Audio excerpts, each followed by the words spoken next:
Peanut sweet recipe చాలా బాగుంటుంది, healthy కూడా. వితిన్ 3 ఇంగ్రీడియంట్స్లో మీకు ఈ పీనట్ స్వీట్ రెడీ అయిపోతుంది. Hello guys, welcome back to my channel. This is Lakshmidevi. ఎవరైనా నా వీడియోస్ ఫస్ట్ టైం చూస్తుంటే content related to fashion, cooking, travel, what not. నా వీడియోస్ నచ్చితే కనుక please do like, share and subscribe చేసుకోండి. లైక్ చేయండి నా వీడియోస్ని, అప్పుడే నాకు బూస్టింగ్ లాగా ఉంటుంది, ఎక్కువ వీడియోస్ పోస్ట్ చేయగలను. Coming to the video process ఏంటి అని చూసేస్తాం. ఫస్ట్ వచ్చేసి దీనికి 3 ఇంగ్రీడియంట్స్ కావాలి. బెల్లం, శనగగింజలు, శనగపప్పు అన్నీ ఫ్రై చేసుకోవాలి. శనగగింజలు, శనగపప్పు ఫ్రై చేసుకోవాలి. ఫ్రై చేసుకున్న తర్వాత బెల్లంని పీసెస్గా కట్ చేసుకొని దాన్ని పాకం తీసుకోవాలి. దీంట్లో మెయిన్ ఇంపార్టెంట్ టాస్క్ వచ్చేసి పాకం తీయడమే.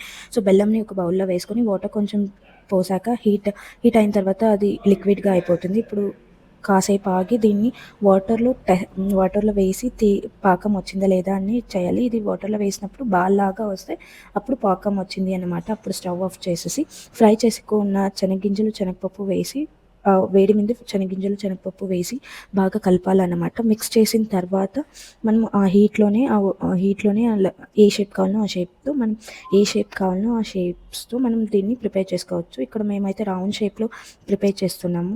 చాలా బాగుంటుంది. Just only 3 ingredients. మీకు ఫ్లేవర్ కోసం ఇలాచీ పౌడర్ యాడ్ చేసుకోవచ్చు. దీంట్లో వేడి మీద చేసుకోవాలి. ఏ షేప్ కావాలనో ఆ షేప్ వస్తుంది. ఆరాక షేప్స్ అయితే రావు. సో చేతిలోనే చేయొచ్చు. చేతిలో కొంచెం వేడి ఉంటుంది. సో ఆ గ్లాస్లో ఇది కొంచెం వేసేసి దాన్ని ఆరిన తర్వాత దాన్ని గ్లాస్లో నుంచి రిమూవ్ చేస్తే కూడా అది వస్తుంది. ఆ షేప్లో కూడా ట్రై చేయొచ్చు. కాకపోతే ఇది కొంచెం కష్టం, చేతిలో వేడిగా ఉంటుంది. సో బెస్ట్ వే వచ్చేసి ప్లేట్లో ఇది చేసిందంతా వేసేసి స్క్వేర్ లేకపోతే ఏ షేప్లో కావాలో ఆ షేప్లో కట్ చేసుకోవచ్చు వేడిగా ఉన్నప్పుడే.